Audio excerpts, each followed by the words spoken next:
Die Stufen der höheren Erkenntnis von Rudolf Steiner. Vorwort von Marie Steiner.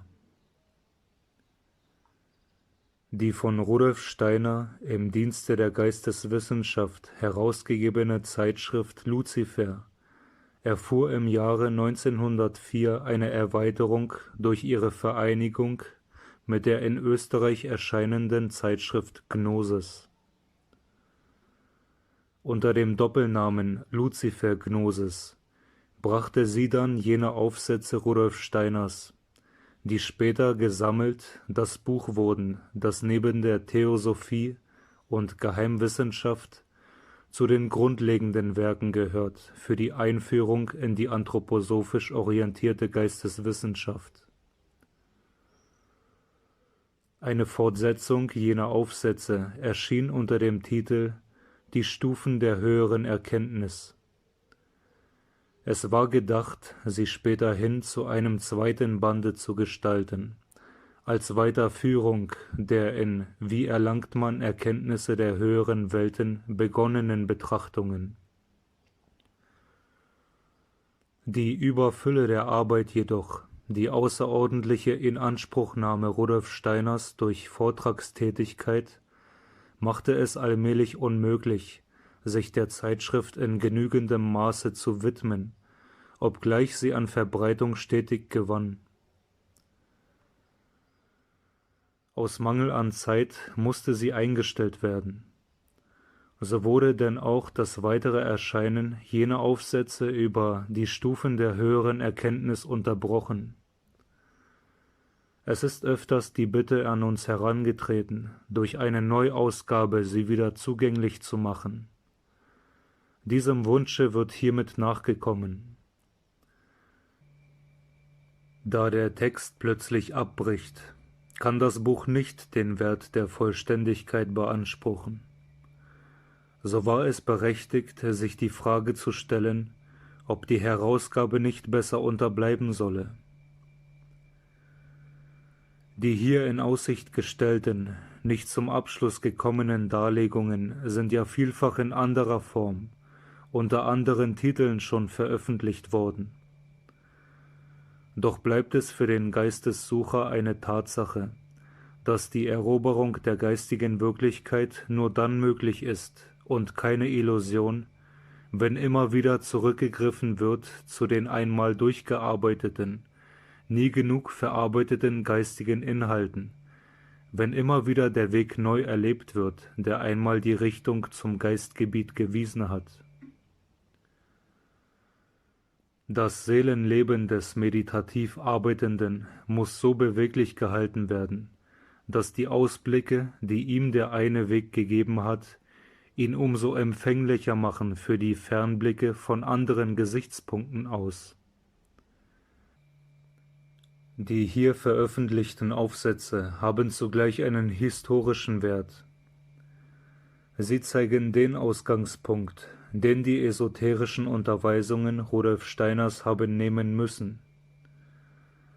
Sie zeigen uns, wie er der bahnbrechende Führer geworden ist, auch auf diesem Gebiet, auf welchem zum ersten Mal durch ihn der Mensch der Freiheit übergeben werden durfte. Dazu musste mit weltumspannendem Blick und größtem Verantwortlichkeitsgefühl eine Grundlage vorgebaut, eine Geisthaltung geschaffen werden, die es dem Menschen möglich macht, in sich selbst den festen moralischen Halt findend, in dieser Freiheit nicht den Versuchungen der Verirrung anheimzufallen. Um eine solche Tat am entscheidenden Wendepunkte historischer Umwälzungen, inmitten feindlicher Gegenkräfte nur auf sich selbst gestellt zu vollbringen, war das ungeheure Ethos notwendig, welches das ganze Lebenswerk Rudolf Steiners durchpulst und nichts anderes mehr für ihn in Betracht kommen ließ, als das Wohl der Menschheit, die Rettung des Abendlandes vor dem drohenden Untergange. Dazu musste von den Fundamenten aus gebaut werden in einer Art, die den Forderungen der Zeit entsprach. Die Synthese alles Wissens war dazu notwendig. Greift man zu diesen Aufsätzen, die am Anfang jenes erstaunlichen Lebenswerkes geschrieben worden sind, das am 30. März 1925 seinen Abschluss fand und bald nach der Jahrhundertwende einen schicksalsgewollten Einschlag erhalten hatte, durch die Verbindung mit den aus orientalischen Quellen gespeisten theosophischen Kreisen, so wird man zur Frage gedrängt: Wie ist es zu verstehen, dass Rudolf Steiner, der uns auch auf dem Gebiete der Esoterik zur Freiheit führte, auch hier uns auf uns selber stellte und nur unserem eigenen höheren Ich uns geloben ließ, was sonst der Schüler dem Lehrer als Gelöbnis zu leisten hatte? Dass Rudolf Steiner hier in diesen Aufsätzen noch von der Notwendigkeit des strengen Anschlusses an den Führer spricht, den Schüler gleichsam in die Abhängigkeit des Lehrers stellt. In Wahrheit handelt es sich bei Rudolf Steiner nur um die Beschreibung eines Vertrauensverhältnisses. Das Autoritative hat er von Anfang an vermieden und von sich gewiesen. In alten Zeiten übernahmen die initiierenden Priester die volle Verantwortung für den in die Mysterien des geistigen Seins Einzuweihenden und wirkten mit ihrem Willen in ihn hinein. So war er zugleich geschützt und geführt und konnte den Gefahren entrinnen, die ihn sonst überwältigt hätten. Sein Ich schwebte ja noch über seinen physischen Hüllen, sein Selbstbewusstsein war nicht erwacht. Dieses immer mehr zur Erweckung zu bringen, war der Weg der fortschreitenden Mysterienschulung. Und in der christlichen Einweihung sehen wir durch den Hinweis auf den Weltenlehrer die Abhängigkeit vom persönlichen Lehrer schon gemildert, wenn auch noch vorhanden. Sie verliert immer mehr ihren persönlichen Charakter in der rosenkreuzerischen Schulung und gestaltet sich zum Vertrauensverhältnis. Der Lehrer steht dem Schüler bei, zeigt ihm den Weg, den jener sucht und allein nicht finden kann, stützt ihn moralisch, weist ihn auf die Gefahren hin, die seinem Charakter drohen, aus Eitelkeit, aus der Vorgaukelung trügerischer Bilder, die er unterscheiden lernen muss von wahrer geistiger Wirklichkeit. So ist der Lehrer ein Helfer, der sich in dem Augenblicke sogleich zurückziehen würde, wo das Vertrauen abhanden käme. An dem Schicksalswendepunkte, in dem wir stehen, musste der für die Jetztzeit wirkende Lehrer hinweisen auf die Vergangenheit, Gegenwart und Zukunft menschlichen Geistesstrebens, und indem er mit der Erziehung des Einzelnen begann, sein Werk so ausbauen, dass es als Menschheitstat dastehen konnte. Ein für die Nachwelt neu errungenes Lebenselement. So schuf Rudolf Steiner eine Initiationswissenschaft, in der von nun an jeder ernste, sittlich strebende Mensch den Boden wird finden können, der ihn trägt. Die Elemente wird greifen können, die ihm das Unterscheidungsvermögen schärfen, während sich ihm neue Welten eröffnen. Er braucht nicht unsicher zu sein, er hat genug, um sich durchzutasten, bis er in geistigen Landen den Führer findet. Ein solches war nicht vorhanden, bevor Rudolf Steiner sein Geisteswerk begann. Seine Tat ist die Wissenschaft von der Initiation. Durch sie wird entsiegelt, was verborgen lag in den Mysterien der alten Tempel. Neben dem Wissen des Werdens der Welten, das Wissen vom kommenden Niederstieg des Christus. Und was versiegelt ward in der Kirche, die erlösende Tat der Menschheitsbefreiung durch den Christus, die im Laufe der Zeit durch ihn sich vollziehende Ich-Durchdringung des Einzelnen. Statt der persönlichen Führung wird es nun Aufgabe, durch die Kräfte des Zeitgeistes den Menschen den Weg finden zu lassen zum Menschheits-Ich, zum Christus, Das Bewusstsein des einzelnen Menschen wird reif gemacht zum Entgegennehmen der höheren Ich-Kraft. Das Selbstbewusstsein wird emporgehoben zum Geist selbst. Es ist die Arbeit der Zukunft, aber nur auf dem Boden der Vergangenheit stehend kann man, Künftiges vorbereitend, die Gegenwart befruchten. Sonst schafft man ins Leere. Metamorphose auch hier. Die Zukunft wird gestaltet, indem die auf dem Boden der Vergangenheit stehende Gegenwart umgeformt wird. Neues tritt hinzu, wie der neue Frühling dem Winter folgt. Sonnenkraft durchfeuert die Erde. Ersterbendes, in Wesenhaftes sich Umwandelndes wird zu neuem Leben entfacht, indem sich von oben die Gnade hinuntersenkt. Auch auf dem Gebiete der Esoterik entwickelt sich kontinuierliches historisches Geschehen durch das Gesetz der steigenden Entwicklung der auf- und abflutenden Welle des vergehenden und aufblühenden Lebens bis zu dem scheinbar plötzlichen Augenblick, wo die Gnade überstrahlend hereinbricht, gleich dem Wunder der aufleuchtenden Blüte in der grünen Pflanzenwelt. Doch ohne diese durch weise Mächte von Form zu Form durchgeführte Wandlung und stete Steigerung auf allen Gebieten der Lebensäußerung würden die neuen Werte, die Gaben des Geistes, die feurigen Zungen des Wortes sich nicht zu uns herniedersenken.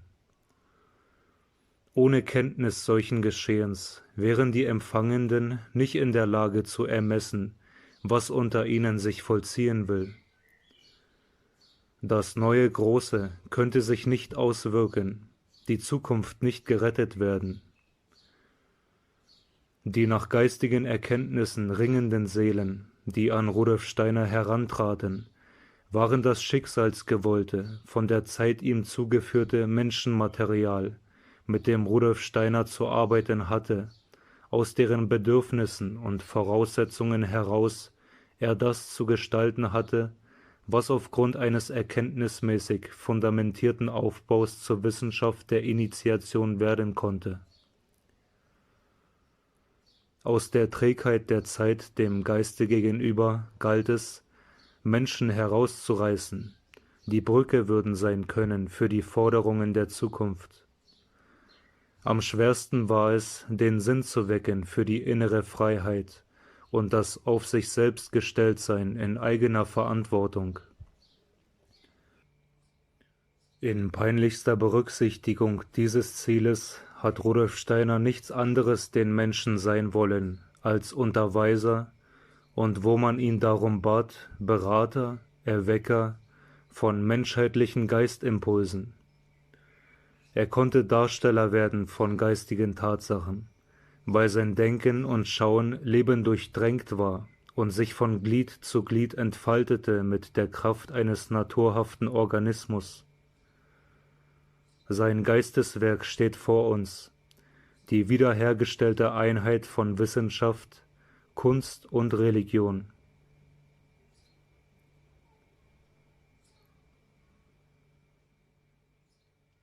Aus der Vorrede zur 5. Auflage des Buches Wie erlangt man Erkenntnisse der höheren Welten?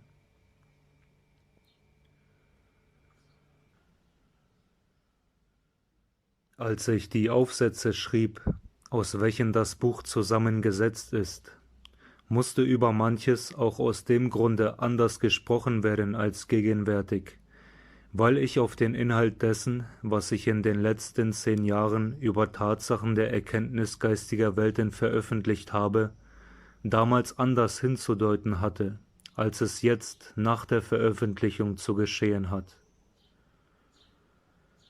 In meiner Geheimwissenschaft, in der Führung des Menschen und der Menschheit, in Ein Weg zur Selbsterkenntnis und besonders in Die Schwelle der geistigen Welt, auch in anderen meiner Schriften sind geistige Vorgänge geschildert, auf deren Vorhandensein dieses Buch vor mehr als 10 Jahren zwar schon hindeuten musste, dies aber doch mit anderen Worten, als es gegenwärtig richtig scheint.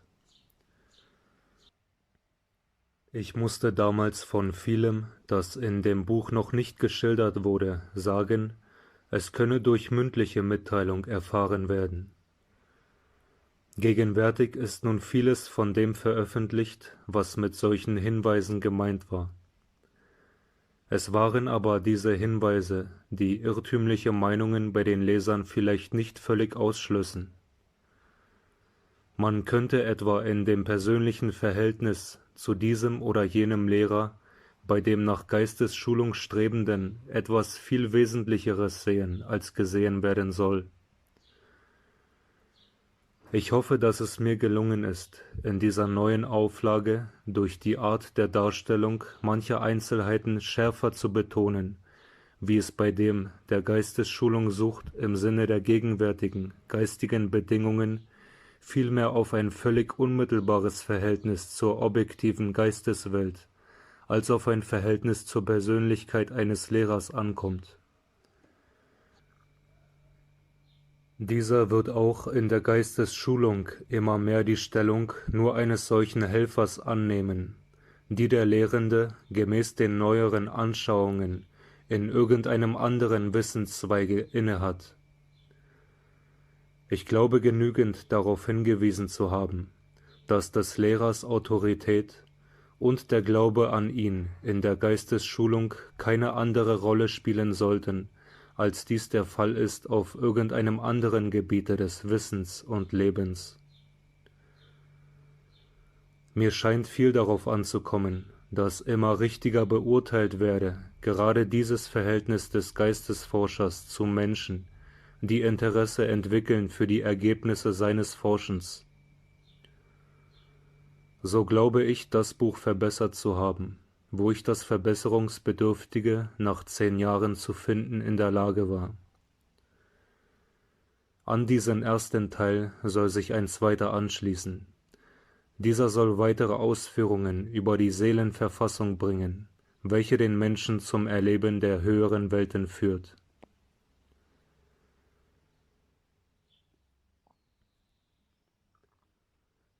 Die Stufen der höheren Erkenntnis.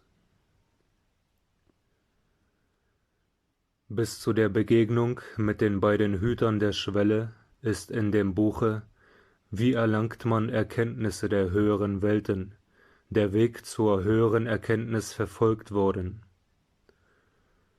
Nun sollen auch noch die Verhältnisse geschildert werden, in denen die Seele zu den verschiedenen Welten steht, wenn sie durch die aufeinanderfolgenden Erkenntnisstufen hindurchschreitet. Damit wird das gegeben, was man die Erkenntnislehre der Geheimwissenschaft nennen kann. Bevor der Mensch den Pfad der höheren Erkenntnis betritt, kennt er nur die erste von 4 Erkenntnisstufen. Es ist diejenige, welche ihm im gewöhnlichen Leben innerhalb der Sinnenwelt eigen ist. Auch in dem, was zunächst Wissenschaft genannt wird, hat man es nur mit dieser ersten Erkenntnisstufe zu tun. Denn diese Wissenschaft arbeitet ja nur das gewöhnliche Erkennen feiner aus, macht es disziplinierter. Sie bewaffnet die Sinne durch Instrumente, Mikroskop, Fernrohr usw., um genauer zu sehen, was die unbewaffneten Sinne nicht sehen. Aber die Erkenntnisstufe bleibt doch dieselbe, ob man normal große Dinge mit dem gewöhnlichen Auge sieht oder ob man sehr kleine Gegenstände und Vorgänge mit dem Vergrößerungsglase verfolgt. Auch in der Anwendung des Denkens auf die Dinge und Tatsachen bleibt diese Wissenschaft bei dem stehen, was schon im alltäglichen Leben getrieben wird. Man ordnet die Gegenstände, beschreibt und vergleicht sie, man sucht sich ein Bild von ihren Veränderungen zu machen und so weiter. Der strengste Naturforscher tut im Grunde in dieser Beziehung nichts anderes, als dass er das Beobachtungsverfahren des alltäglichen Lebens in einer kunstgemäßen Art ausbildet. Seine Erkenntnis wird umfangreicher, komplizierter, logischer, aber er schreitet nicht zu einer anderen Erkenntnisart vor. Man nennt diese erste Erkenntnisstufe in der Geheimwissenschaft die materielle Erkenntnisart. Dazu kommen dann zunächst 3 höhere. An sie schließen sich dann noch weitere an. Sie sollen hier beschrieben werden, bevor in der Schilderung des Erkenntnispfades weitergegangen wird. Nimmt man das gewöhnliche und sinnlich-wissenschaftliche Erkennen als die erste Stufe an, so hat man zunächst folgende 4 Stufen zu unterscheiden. Erstens die materielle Erkenntnis, zweitens die imaginative Erkenntnis, drittens die inspirierte Erkenntnis, die man auch die willensartige nennen kann, viertens die intuitive Erkenntnis. Diese Stufen sollen im Weiteren zur Sprache kommen. Man muss sich zunächst klar machen, womit man es bei diesen verschiedenen Erkenntnisarten zu tun hat. Beim gewöhnlichen sinnlichen Erkennen kommen 4 Elemente in Betracht. Erstens der Gegenstand, welcher auf die Sinne einen Eindruck macht. Zweitens das Bild, das sich der Mensch von diesem Gegenstande macht. Drittens der Begriff, durch den der Mensch zu einer geistigen Erfassung einer Sache oder eines Vorganges kommt. Viertens das Ich, welches sich aufgrund des Eindruckes vom Gegenstande Bild und Begriff bildet. Bevor sich der Mensch ein Bild, eine Vorstellung macht, ist ein Gegenstand da, welcher ihn dazu veranlasst. Diesen bildet er nicht selbst, er nimmt ihn wahr, und aufgrund dieses Gegenstandes entsteht das Bild. Solange man ein Ding anblickt, hat man es mit diesem Selbst zu tun. In dem Augenblicke, wo man von dem Dinge hinwegtritt, besitzt man nur noch das Bild. Den Gegenstand verlässt man, das Bild bleibt in der Erinnerung haften. Aber man kann nicht dabei stehen bleiben, sich bloß Bilder zu machen. Man muss zu Begriffen kommen. Die Unterscheidung von Bild und Begriff ist unbedingt notwendig, wenn man sich hier ganz klar werden will. Man stelle sich einmal vor, man sehe einen Gegenstand, welcher kreisförmig ist. Dann drehe man sich um und man behalte das Bild des Kreises im Gedächtnisse. Da hat man noch nicht den Begriff des Kreises. Dieser ergibt sich erst, wenn man sich sagt, ein Kreis ist eine Figur, bei der alle Punkte von einem Mittelpunkte gleich weit entfernt sind. Erst wenn man sich von einer Sache einen Begriff gemacht hat, ist man zum Verständnisse derselben gekommen. Es gibt viele Kreise, kleine, große, rote, blaue und so weiter, aber es gibt nur einen Begriff Kreis. Auf alles dieses soll im Weiteren noch näher eingegangen werden. Vorläufig soll nur skizziert werden, was zur Charakteristik der 4 ersten Erkenntnisstufen notwendig ist. Das 4. Element, das bei der materiellen Erkenntnis in Betracht kommt, ist das Ich. In demselben kommt eine Einheit der Bilder und Begriffe zustande. Dieses Ich bewahrt in seinem Gedächtnisse die Bilder. Wäre das nicht der Fall, so entstände kein fortlaufendes inneres Leben.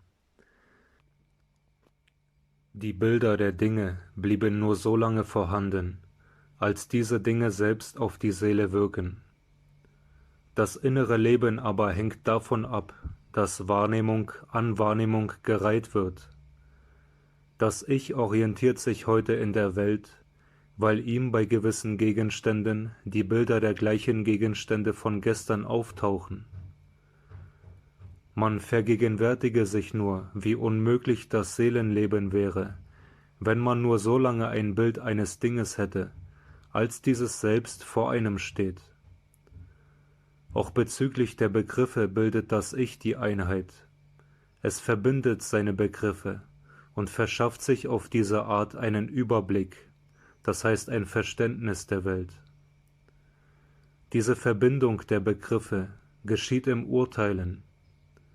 Ein Wesen, das nur lose Begriffe hätte, könnte sich in der Welt nicht zurechtfinden. Alle Tätigkeit des Menschen beruht auf seiner Fähigkeit, Begriffe zu verbinden, das heißt auf seinem Urteilen.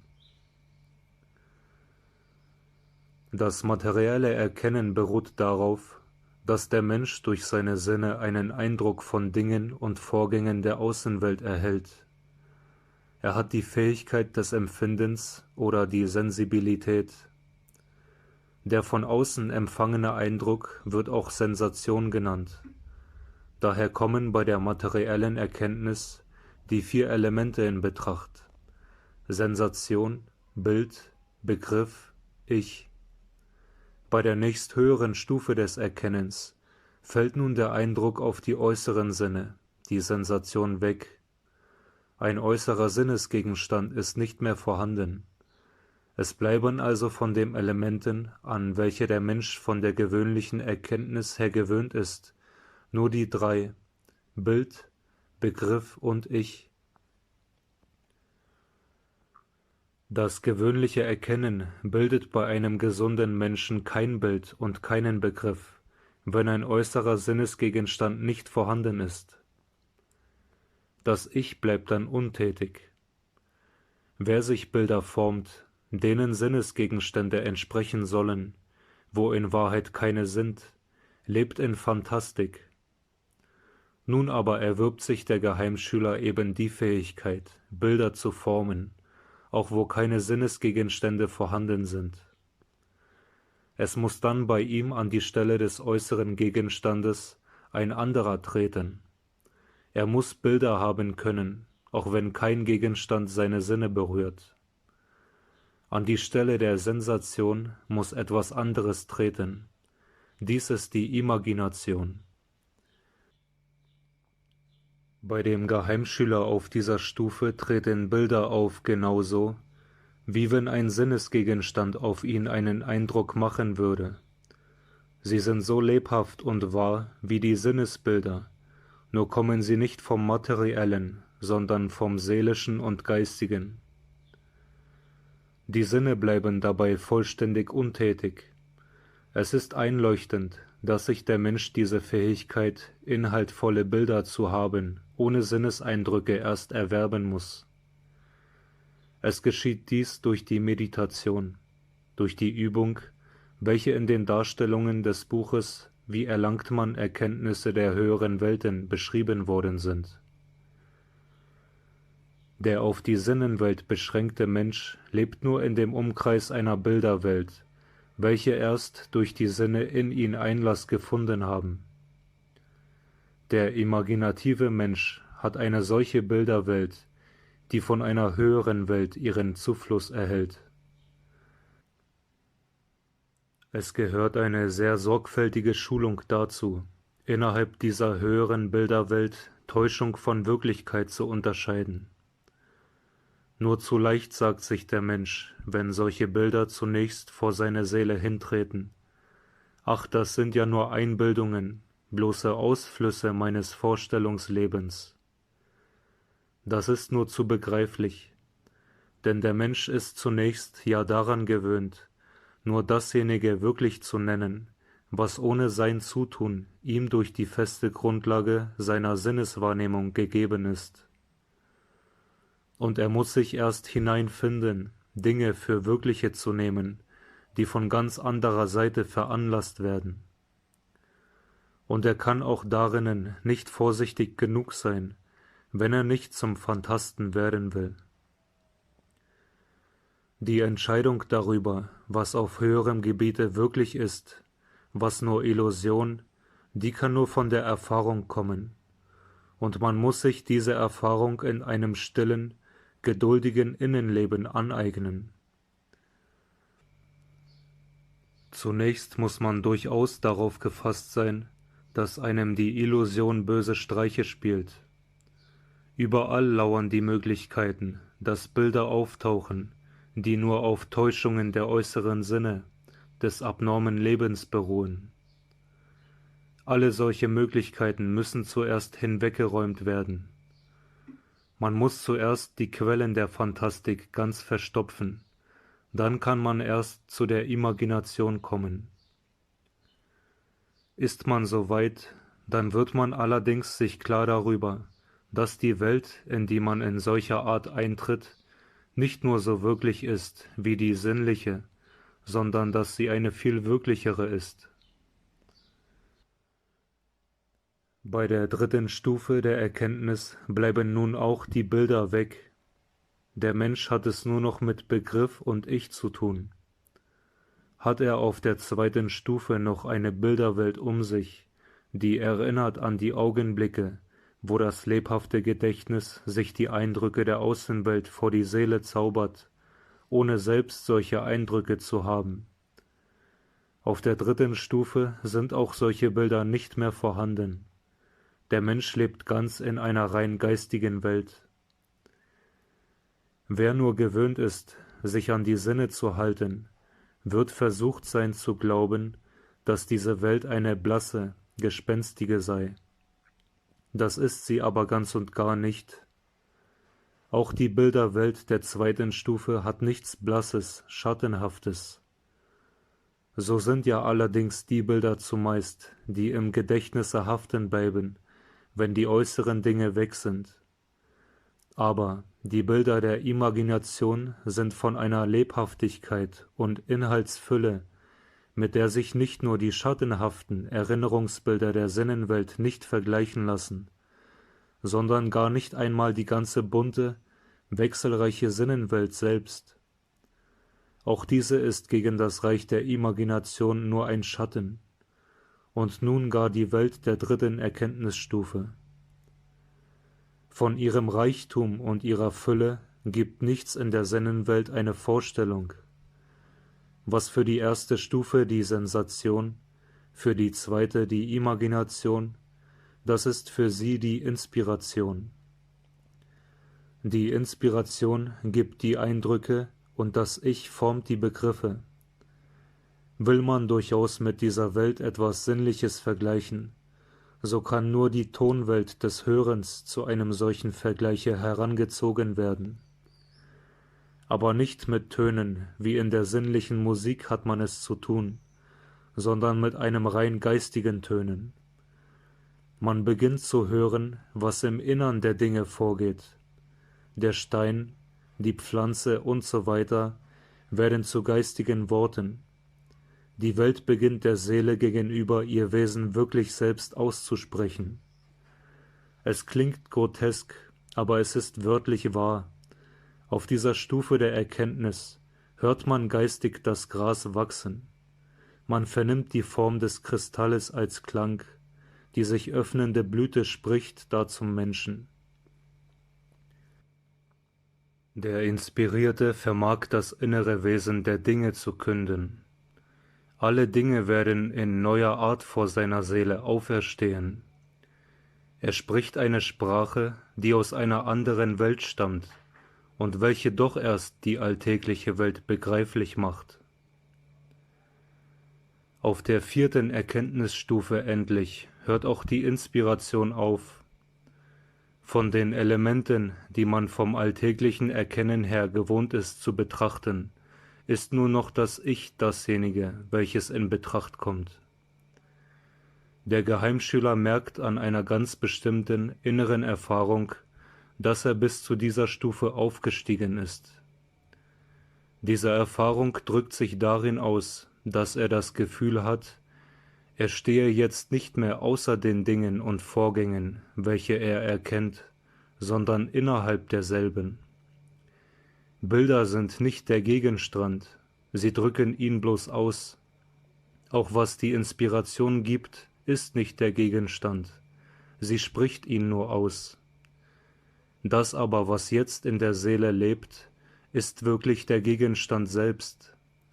Das Ich hat sich ergossen über alle Wesen, es ist mit ihnen zusammengeflossen.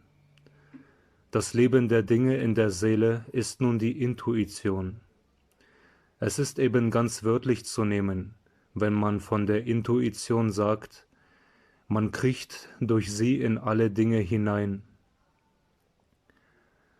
Im gewöhnlichen Leben hat der Mensch nur eine Intuition, das ist diejenige des Ich selber. Denn das Ich kann auf keine Weise von außen wahrgenommen werden, es kann nur im Innern erlebt werden.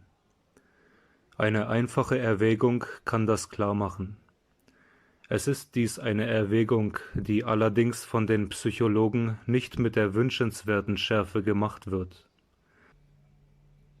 So unscheinbar sie aber ist, für den, der sie ganz versteht, ist sie von der allerweittragendsten Bedeutung.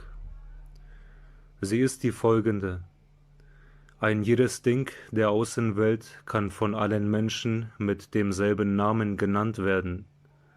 Der Tisch kann von allen mit Tisch, die Tulpe von allen mit Tulpe, der Herr Müller von allen mit Herr Müller angesprochen werden.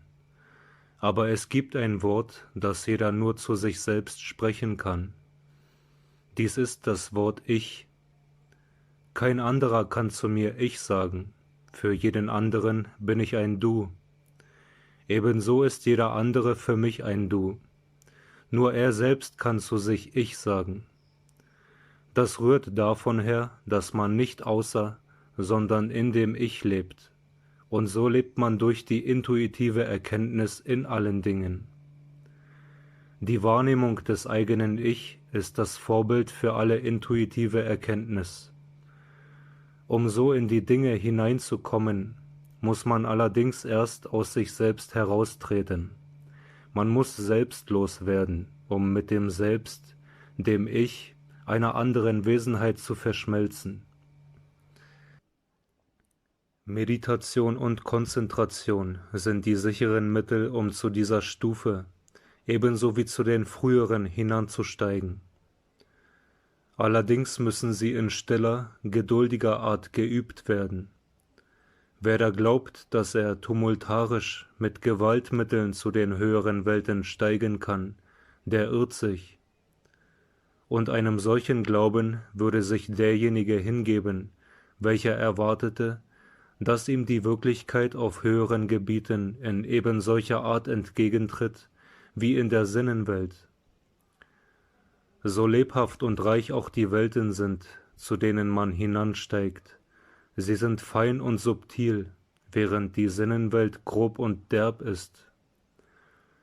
Das Wichtigste, was man lernen muss, ist gerade die Gewöhnung daran, etwas ganz anderes wirklich zu nennen, als was man im Bereich der Sinne so bezeichnet. Und dies ist nicht ganz leicht. Deshalb wird so mancher, der den Geheimpfad so gerne gehen möchte, schon bei den ersten Schritten zurückgeschreckt. Er hat erwartet, dass ihm die Dinge entgegentreten, welche sind wie Tische und Stühle, und er findet Geister. Weil aber Geister nicht dicht sind wie Stühle und Tische, so kommen sie ihm als Einbildungen vor. Daran ist nichts anderes schuld als die Ungewohntheit. Man muss sich erst die rechte Empfindung für die geistige Welt erwerben, dann wird man das Geistige nicht bloß schauen, sondern auch anerkennen. Und ein großer Teil der Geheimschulung bezieht sich auf diese richtige Anerkennung und Einschätzung des Geistigen. Man muss zunächst den Schlafzustand betrachten, wenn man Aufschluss erlangen will über die imaginative Erkenntnis. Solange der Mensch keine höhere Erkenntnisstufe erlangt hat als die materielle, lebt die Seele zwar während des Schlafes, aber sie kann in der Welt, in welcher sie schlafend lebt, nichts wahrnehmen. Sie ist in dieser Welt wie ein Blinder in der materiellen. Ein solcher lebt in der Welt des Lichtes und der Farben, aber er nimmt sie nicht wahr. Von den äußeren Sinnesorganen, dem Auge, dem Ohr, der gewöhnlichen Gehirntätigkeit und so weiter, hat sich die Seele im Schlafe zurückgezogen. Sie erhält durch die Sinne keine Eindrücke. Was tut sie nun während des Schlafes? Klar muss man sich darüber sein, dass die Seele während des Wachens in einer fortwährenden Tätigkeit ist. Sie empfängt die äußeren Sinneseindrücke und verarbeitet sie. Das ist ihre Tätigkeit. Diese stellt sie während des Schlafes ein. Aber sie ist keineswegs untätig. Sie arbeitet schlafend an dem eigenen Leibe. Dieser wird ja während der wachen Tagesarbeit abgenützt. Das drückt sich in der Ermüdung aus. Und während des Schlafes beschäftigt sich die Seele mit dem eigenen Leib, um ihn für weitere wache Tagesarbeit wieder geeignet zu machen. Man sieht daraus, wie wesentlich der richtige Schlaf dem Gedeihen des Leibes ist. Ein Mensch, der nicht entsprechend schläft, lässt seine Seele an dem Leibe nicht die notwendige Verbesserungsarbeit tun, und die Folge davon muss sein, dass der Leib herunterkommt. Die Kräfte, mit denen die Seele während des Schlafes am Leibe arbeitet, sind dieselben, durch welche sie auch im Wachzustande tätig ist. Nur werden sie in dem Letzteren dazu verwendet, die Eindrücke der äußeren Sinne aufzunehmen und sie zu verarbeiten. Tritt nun die imaginative Erkenntnis beim Menschen ein, so muss ein Teil der im Schlafe auf den Leib gewendeten Kräfte in einer anderen Art verbraucht werden. Durch diese Kräfte werden nunmehr die geistigen Sinnesorgane gebildet, die es ermöglichen, dass die Seele in einer höheren Welt nicht bloß lebt, sondern auch wahrnimmt. So arbeitet die Seele schlafend an sich, nicht mehr bloß an ihrem Leibe. Bewirkt wird diese Arbeit durch die Meditation und Konzentration, sowie durch andere Übungen. Es ist schon öfters in diesen Aufsätzen über höhere Erkenntnis gesagt worden, dass die besonderen Anweisungen über solche Übungen nur von Mensch zu Mensch gegeben werden. Niemand sollte auf eigene Hand diese Übungen unternehmen, denn nur wer Erfahrung auf diesem Gebiete hat, kann ermessen, welche Wirkung bei dem einen oder bei dem anderen Menschen sich einstellen muss, wenn er es unternimmt, seine Seelenarbeit von dem Leibe abzuziehen und in einer höheren Art anzuwenden. Meditation, Konzentration und andere Übungen bewirken, dass die Seele sich für eine Weile zurückzieht von ihrer Verbindung mit den Sinnesorganen. Sie ist dann in sich selbst versenkt, ihre Tätigkeit ist nach innen gewendet. Im Anfange dieser Versenkung unterscheidet sich zwar diese ihre innere Tätigkeit nicht erheblich von der alltäglichen. Sie muss dieselben Vorstellungen, Gefühle und Empfindungen verwenden während der Innenarbeit, welche sie auch im gewöhnlichen Leben hat. Je mehr sie sich aber daran gewöhnt, gewissermaßen blind und taub gegenüber der sinnlichen Umgebung zu sein, je mehr sie in sich lebt, desto fähiger macht sie sich zu innerer Leistung. Und was sie bei der Versenkung in das Innere geleistet hat, das trägt seine Früchte zunächst im Zustande des Schlafes. Ist die Seele des Nachts vom Leibe befreit, so wirkt das in ihr fort, was durch die Übung am Tage angeregt worden ist.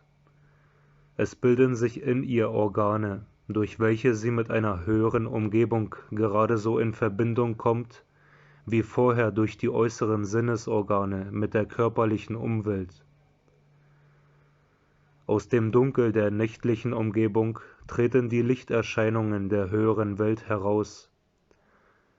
Zart und intim ist dieser Verkehr zunächst, und der Mensch muss durchaus damit rechnen, dass für eine lange Zeit beim Aufwachen das Licht des Tages sofort wieder einen dichten Vorhang zieht vor die Erlebnisse der Nacht. Die Erinnerung, dass man in der Nacht wahrgenommen hat, tritt nur ganz langsam und allmählich ein. Denn der Schüler lernt nicht leicht auf die zarten Gebilde seiner Seele achten, die sich im Laufe seiner Entwicklung hineinmischen in die groben Erlebnisse des alltäglichen Sinneslebens. Anfangs erscheinen ihm solche Gebilde wie das, was man zufällige Eindrücke der Seele nennt.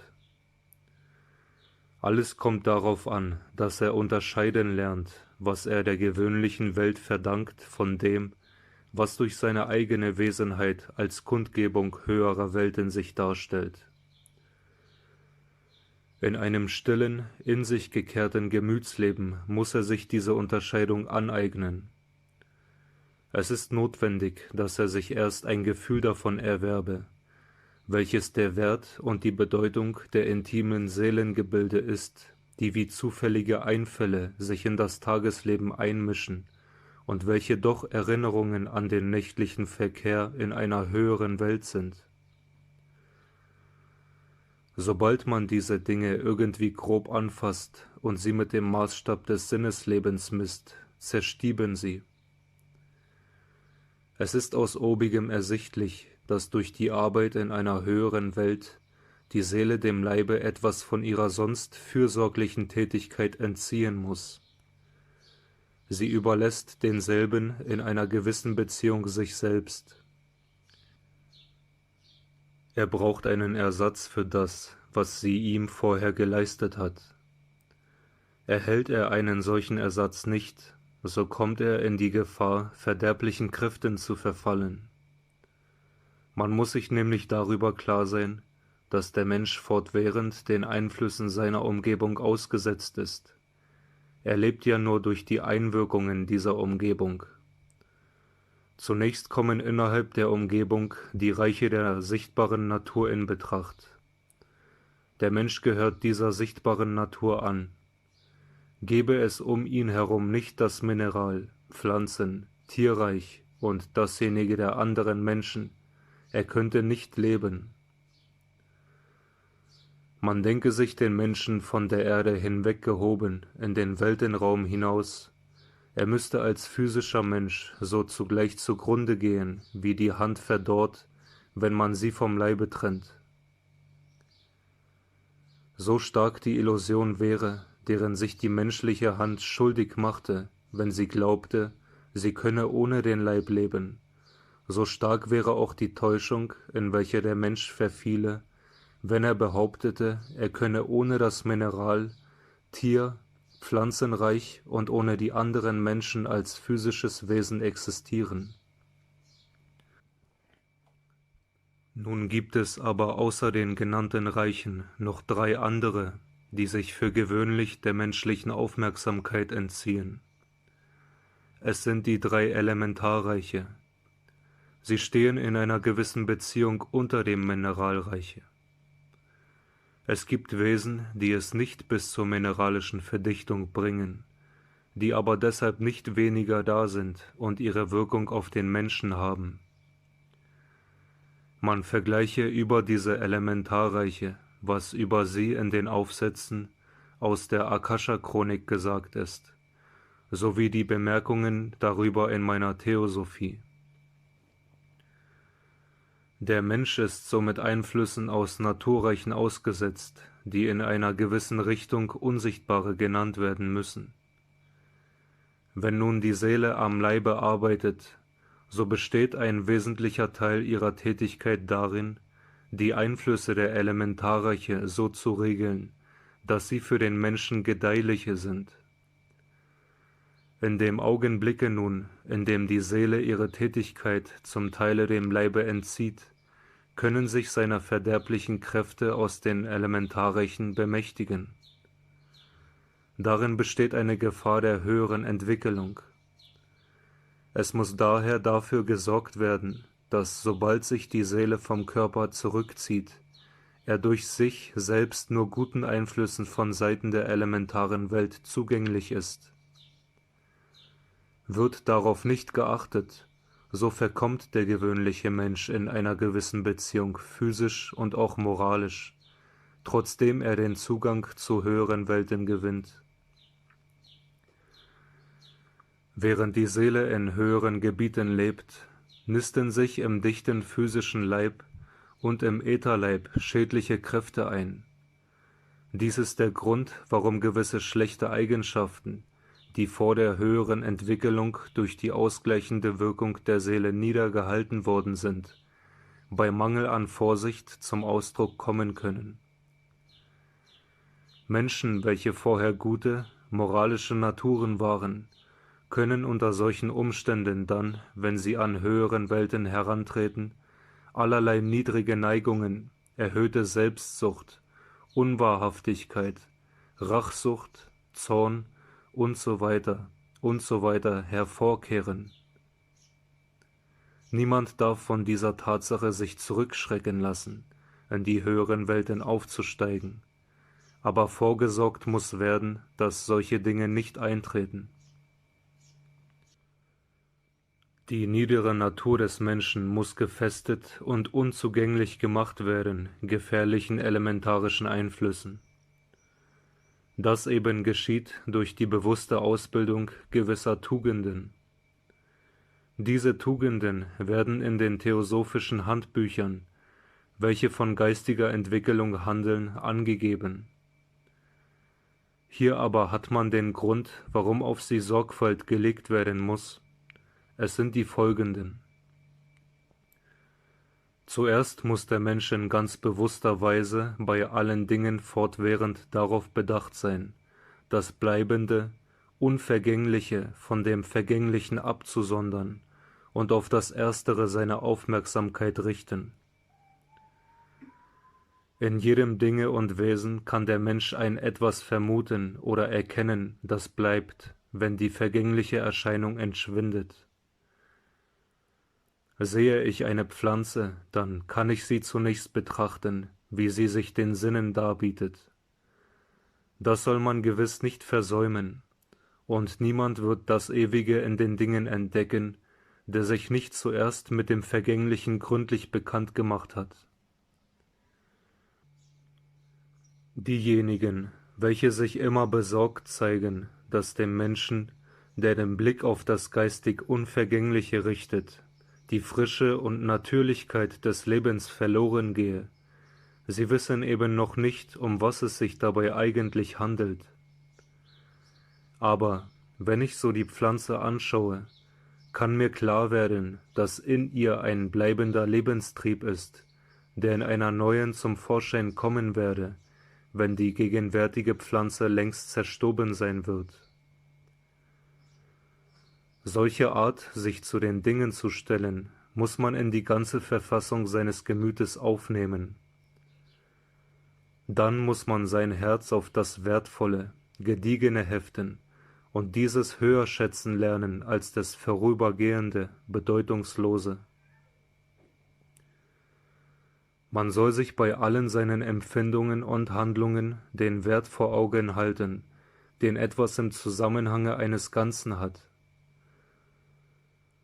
Zum Dritten soll man 6 Eigenschaften in sich ausbilden: Kontrolle der Gedankenwelt, Kontrolle der Handlungen, Ertragsamkeit, Unbefangenheit, Vertrauen in die Umwelt und inneres Gleichgewicht. Kontrolle der Gedankenwelt erreicht man, wenn man sich bemüht, dem Irrlichterlieren der Gedanken und Empfindungen, die beim gewöhnlichen Menschen immer auf und abwogen, entgegenzuarbeiten. Im alltäglichen Leben ist der Mensch nicht der Führer seiner Gedanken, sondern er wird von ihnen getrieben. Das kann natürlich auch gar nicht anders sein, denn das Leben treibt den Menschen. Er muss als ein Wirkender sich diesem Treiben des Lebens überlassen. Während des gewöhnlichen Lebens wird das gar nicht anders sein können. Will man aber in eine höhere Welt aufsteigen, so muss man sich wenigstens ganz kurze Zeiten aussondern, in denen man sich zum Herrn seiner Gedanken- und Empfindungswelt macht. Man stellt da einen Gedanken aus völliger innerer Freiheit in den Mittelpunkt seiner Seele, während sich sonst die Vorstellungen von außen aufdrängen.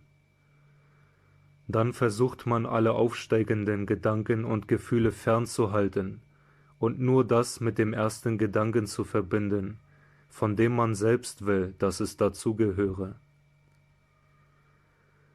Eine solche Übung wirkt wohltätig auf die Seele und dadurch auch auf den Leib.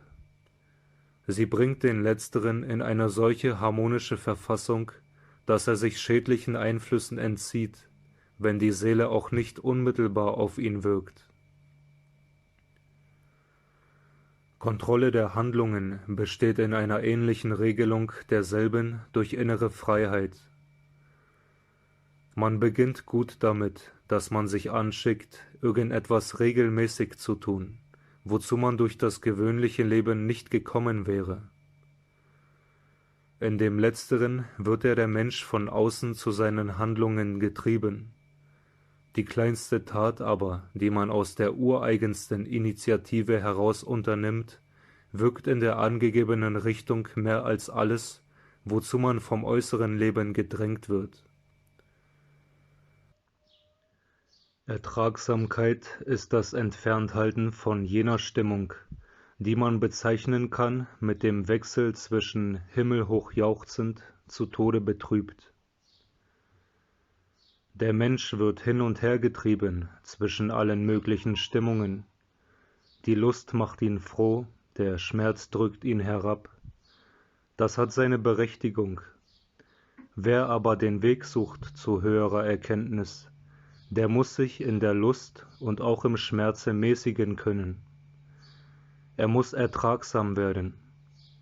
Maßvoll muss er sich den lusterregenden Eindrücken hingeben können und auch den schmerzlichen Erlebnissen. Immer durch beides mit Würde hindurchschreiten, von nichts sich übermannen, außer Fassung bringen lassen. Das begründet nicht Gefühlslosigkeit, sondern macht den Menschen zum festen Mittelpunkt innerhalb der Lebenswellen, die rings um ihn auf und niedersteigen. Er hat sich stets in der Hand. Eine ganz besonders wichtige Eigenschaft ist der Sinn für die Bejahung. Es kann ihn derjenige bei sich entwickeln, welcher das Augenmerk in allen Dingen auf die guten, schönen und zweckvollen Eigenheiten richtet und nicht in erster Linie auf das Tadelnswerte, Hässliche und Widerspruchsvolle. Es gibt eine schöne, in der persischen Dichtung vorhandene Legende von Christus, die zur Anschauung bringt, was mit dieser Eigenschaft gemeint ist. Ein toter Hund liegt an einem Wege, unter den an ihm vorübergehenden ist auch Christus. Alle anderen wenden sich ab von dem hässlichen Anblick, den das Tier bietet. Nur Christus spricht bewundernd von den schönen Zähnen des Tieres. So kann man den Dingen gegenüber empfinden. In allem, auch dem Widrigsten, mag sich für den, welcher ernstlich sucht, etwas Anerkennenswertes finden. Und das Fruchtbare an den Dingen ist ja nicht, was ihnen fehlt, sondern dasjenige, was sie haben. Weiter ist bedeutsam, die Eigenschaft der Unbefangenheit zu entwickeln. Ein jeder Mensch hat ja seine Erfahrungen gemacht und sich dadurch eine bestimmte Menge von Meinungen gebildet, die ihm dann im Leben zur Richtschnur werden. So selbstverständlich es auf der einen Seite ist, sich nach seinen Erfahrungen zu richten, so wichtig ist es für den, welcher eine geistige Entwicklung zur höheren Erkenntnis hindurchmachen will, dass er sich stets den Blick frei erhält für alles Neue, ihm noch Unbekannte, das ihm entgegentritt. Er wird so vorsichtig wie irgend möglich sein mit dem Urteil. Das ist unmöglich, das kann ja gar nicht sein. Mag ihm seine Meinung nach den bisherigen Erfahrungen was immer sagen, er ist in jedem Augenblick bereit, sich von etwas Neuem, das ihm entgegenkommt, zu einer anderen Meinung bringen lassen.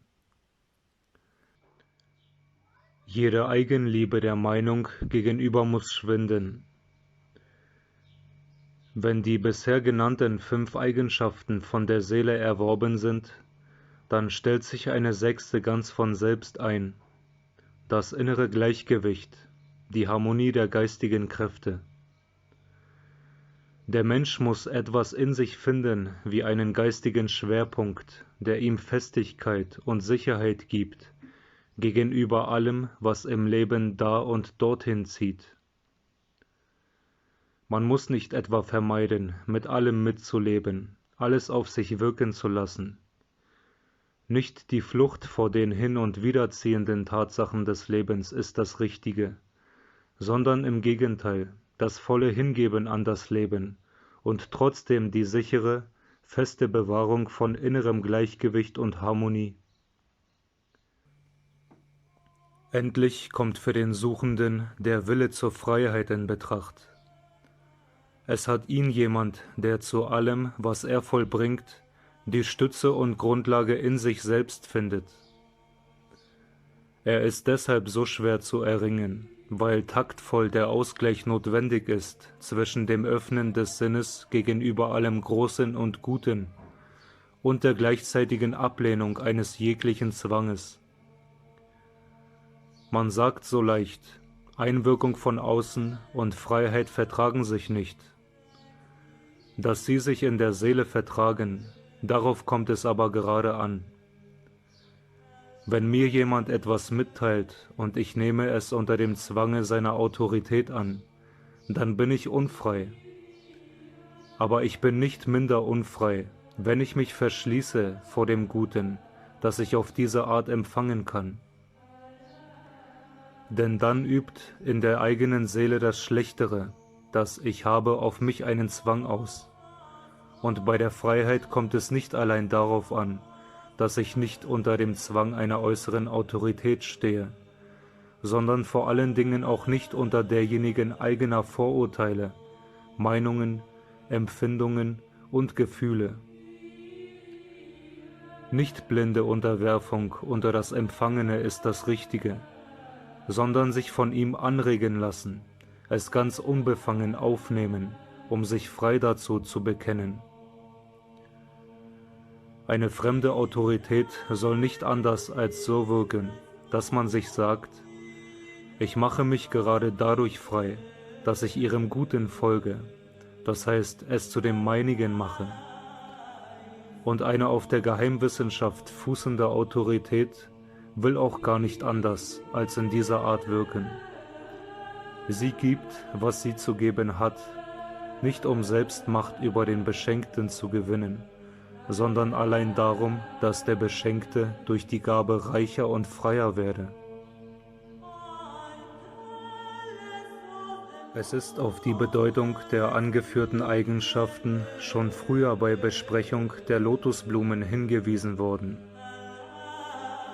Dort wurde gezeigt, welche Beziehung sie zu der Entwicklung der 12-blättrigen Lotusblume in der Herzgegend und der daran sich schließenden Strömungen des Ätherkörpers haben. Aus dem jetzt Gesagten ist ersichtlich, dass sie im Wesentlichen die Aufgabe haben, dem physischen Körper des Suchenden jene Kräfte entbehrlich zu machen, die ihm sonst während des Schlafzustandes zugutekommen und die ihm wegen der Ausbildung entzogen werden müssen.